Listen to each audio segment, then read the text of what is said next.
ጤና ይስጥልን እንደምንላችኋል። ይህ የኔታ ቲዩብ ድረገጽ ነው። የዕለተ ማክሰኞ ጥር 16 ዜናዎች እነኚህ ናቸው። በአልሸባብ የሽብር ቡድን ለመሰልጠን በዝግጅት ላይ ያሉ በቁጥጥር ስር የዋሉ 7 ግለሰቦች በእስራት ተቀጡም። የኦሮሚያ ህብረት ሥራ ባንክን ከ16 ሚሊዮን ብር በላይ አሳጥተዋል የተባሉ 14 ተጠርጣሪዎች ፍርድ ቤት ቀረቡም። 64 ሚሊዮን ብር የሚገመት የኮንትሮባንድ ዕቃ ተያዘም። የፋብሪካው ግንባታ መጓተት ኮርፖሬሽኑን ለተጨማሪ ወጪ ዳርጎታል ተባለ። የሚሉት የዛሬ አበይት ዜናዎቻችን ናቸው። ዜናውን ተሻገር ጣሰው አስደምጣቸዋለን። በአልሸባብ የሽብር ቡድን ለመሰልጠን በዝግጅት ላይ ያሉ በቁጥጥር ስር የዋሉ 7 ግለሰቦች በእስራት ተቀጡም። የፌዴራሉ ከፍተኛ ፍርድ ቤት ልደታ ምድብ 19ኛ ወንጀል ችሎት በሽብር ተግባር መሳተፋቸው በማስረጃ የተረጋገጠባቸው 7 ግለሰቦችን እስከ 4 ዓመት ከ5 ወር በሚደርስ ጽኑ እስራት እንዲቀጡ ወሰነ። የጠቅላይ አቃቤ ሕግ ክስ እንደሚያመለክተው ተከሳሾቹ ከ2004 ጀምሮ የጂሃድ ጦርነት በኢትዮጵያ ለማወጅ በማቀድ ወደ ደቡብ አፍሪካ በመሄድ ደቡብ አፍሪካ ከሚገኝ አክራሪ የሽብር ቡድን ስልጠና ከወሰዱ በኋላ ወደ ኢትዮጵያ ለመግባት የሽብር ተግባር አባላትን በመመልመል እንዲሁም ወደ ሶማሊያ ሄደው በአልሸባብ የሽብር ቡድን ስልጠና ለመውሰድ በዝግጅት ላይ እንዳሉ በቁጥጥር ስር ይዋሉ ናቸው። ተከሳሾቹ አንደኛ ጃፈር መሐመድ አባጊዲ፣ ሁለተኛ መሐመድ ኑር፣ ሶስተኛ ሐጂ መሐመድ ታሚ፣ አራተኛ ሙዲን ጀማል ያሲን፣ አምስተኛ አህመድ አባ ቢያ፣ ስድስተኛ አንዋር ቲዳኔ፣ ሰባተኛ ሼህ ጀማል አባ ጨቦ ይባላሉ። ተከሳሾቹ ከደቡብ አፍሪካ ከሚገኘው አክራሪ የሽብር ቡድን ከሰለጠኑ በኋላ በ2006 ዓ.ም ወደ ኢትዮጵያ ተመልሰው በተለያዩ ጊዜያት የሽብር ቡድን አባላትን በመመልመል በሁለተኛ ተከሳሽ አማካኝነት በጅማ ከተማ በሚገኙ ጫካዎች ስልጠና መስጠታቸውን የጠቅላይ አቃቤ ሕግ ክስ ይገልጻል። በተጨማሪም በግንቦት ወር 2006 ዓ.ም በጅማ ከተማ በሶስተኛ ተከሳሽ መኖሪያ ቤት በመሸሸግ ወደ ጎረቤት አገር ሶማሊያ ሄደው በአልሸባብ የሽብር ቡድን ተጨማሪ ወታደራዊ ስልጠና ለመውሰድ ለጉዞ የሚያስፈልጋቸውን ግብዓት በማዘጋጀት ላይ ያሉ በአካባቢው ነዋሪዎች ጥቆማ በፖሊስ በቁጥጥር ስር ውለው በፈጸሙት የሽብር ወንጀል ክስ እንደተመሰረተባቸው የጠቅላይ አቃቤ ሕግ ክስ ያመለክታል። ተከሳሾቹ ፍርድ ቤት ቀርበው ሲከራከሩ የቆዩ ሲሆን አቃቤ ሕግ ያቀረበውን የሰነድና የሰው ማስረጃ ማስተባበል ባለመቻሉ ጥፋተኝነት ብይን ተሰጥቷል። በፌዴራል ከፍተኛ ፍርድ ቤት ልደታ ምድብ 19ኛ ወንጀል ችሎት በተከሰሱበት ወንጀል ሁለተኛ፣ ሶስተኛና 7ኛ ተከሳሾችን በ4 ዓመት ጽኑ እስራት እንዲቀጡ ሲወሰን አንደኛ፣ አራተኛ፣ አምስተኛና 6ኛ ተከሳሾችን እያንዳንዳቸው በ4 ዓመት ከ5 ወራት ጽኑ እስራት እንዲቀጡ ወስኗል። የኦሮሚያ ህብረት ሥራ ባንክን ከ16 ሚሊዮን ብር በላይ አሳጥተዋል የተባሉ 14 ተጠርጣሪዎች ፍርድ ቤት ቀረቡ። ከኦሮሚያ ህብረት ሥራ ባንክ ደንብና መመሪያ ውጪ ለተለያዩ ግለሰቦች ከ291 ሚሊዮን ብር በላይ በማበደር በባንኩ ላይ 16 ሚሊዮን 622 ሺህ ብር ጉዳት እንዲደርስ አድርገዋል የተባሉ 14 ተጠርጣሪዎች ዛሬ ፍርድ ቤት ቀርበዋል። በፌዴራል ከፍተኛ ፍርድ ቤት ልደታ ምድብ 15ኛ ወንጀል ችሎት የቀረቡት ተጠርጣሪዎቹም የኦሮሚያ ህብረት ባንክ ድሬዳዋ ቅርንጫፍ በአካውንታንት በደንበኞች አገልግሎትና በኦዲተር ዘርፍ የሚያገለግሉ ሰራተኞች ናቸው። ተጠርጣሪዎቹ አንደኛ ቤዛውት በቃሉ፣ ሁለተኛ መሰረት ጣሰው፣ ሶስተኛ ግሩም በቀለ ጨምሮ 14 ግለሰቦች ሲሆኑ ፖሊስ ለፍርድ ቤት እንዳስረዳም ተጠርጣሪዎቹ ከባንኩ ደንብና መመሪያ ውጪ ያለምንም ሰነድ ለተለያዩ ግለሰቦች 291 ሚሊዮን 711414 ብር ከ50 ሳንቲም አበድረዋል። በዚህም በባንኩ ሕግና መመሪያ ብድሩ ቢከናወን ኖሮ ባንኩ ሊያገኝ የሚችለውን 16 ሚሊዮን 622602 ብር ከ16 ሳንቲም አሳጥተዋል ነው የሚለው ክሱም።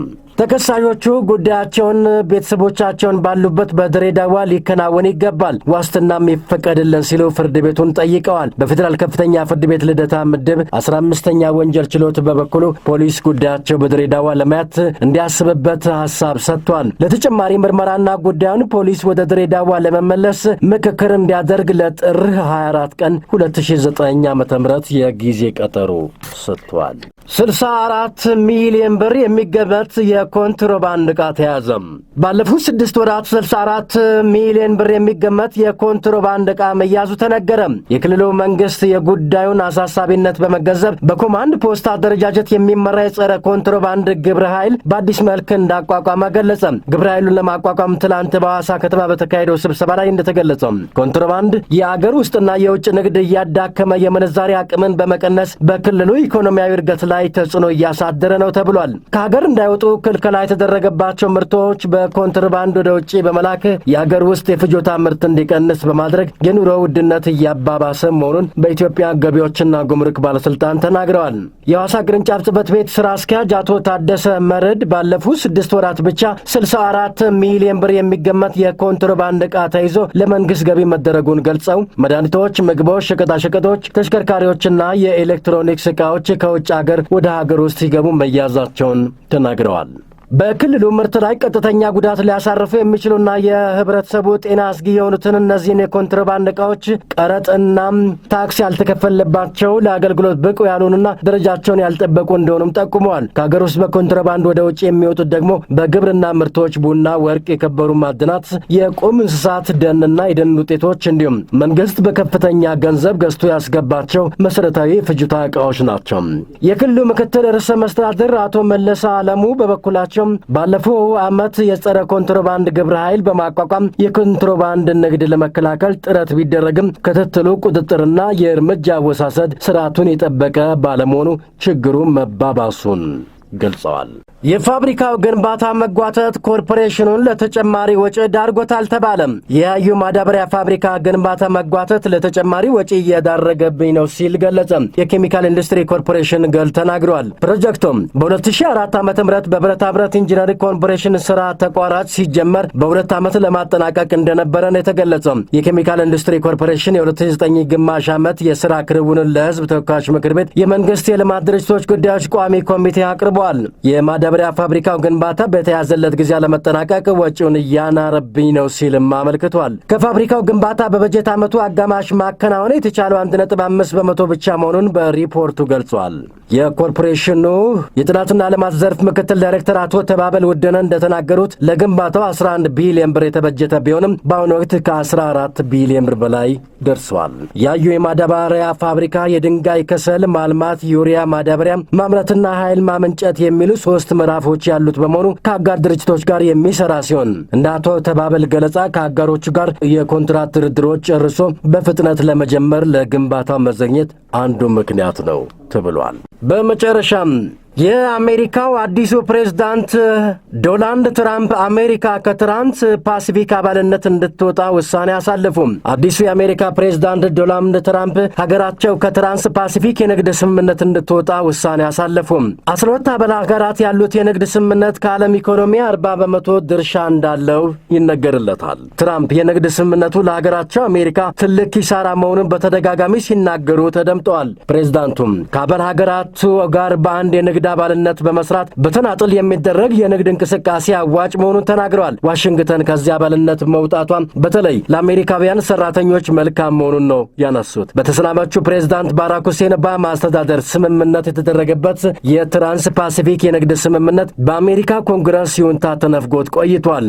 የአሁኑ ትራምፕ ውሳኔም ገላ አሜሪካ መጥፎ ዜናዊ ይሆናል እየተባለ ነው። የሩቅ ምስራቋ ቻይና በዚህ የዋሽንግተን ውሳኔ ዋነኛ ተጠቃሚ እንደምትሆንም ባለሙያዎቹ የተናገሩ ነው። ፕሬዝዳንት ትራምፕ በለቀቁ ኃላፊዎችና ሰራተኞች ምትክ ሌላ ሰው እንዳይቀጠር የሚደረገውን ደንብ ተግባራዊ እንዲደረግም ውሳኔ አሳልፈዋል። ደንቡ በጡረታ በዝውውር አሊያም በሞት ከስራ በተጎደሉ ሰራተኞችና ኃላፊዎች ምትክ ሌሎች እንዳይቀጠሩ የሚያደርግ ነው። ይህ ደንብ ልዩ ሁኔታ የሚሹ የብሔራዊ ደህንነትና የጤና ጉዳዮችን አያከትትም። ይህን መሰሉ ደንብ መተግበሩ በውስን ሰራተኞች በርካታ ስራዎችን መስራትና ለስራ ቅጥርና መሰል ጉዳዮችን የሚያወጣውን ወጪ መቀነስ ያስችላል። በአንጻሩ በስራ አፈጻጸም ላይ ክፍተት ይፈጥራል በሚል ወቀሳም ይቀርብበታል። የዕለተ ማክሰኞ የጥር 16 ዜናዎች ይህንን ይመስላሉ። ደስ የሚል ቀን ይውልላቸው።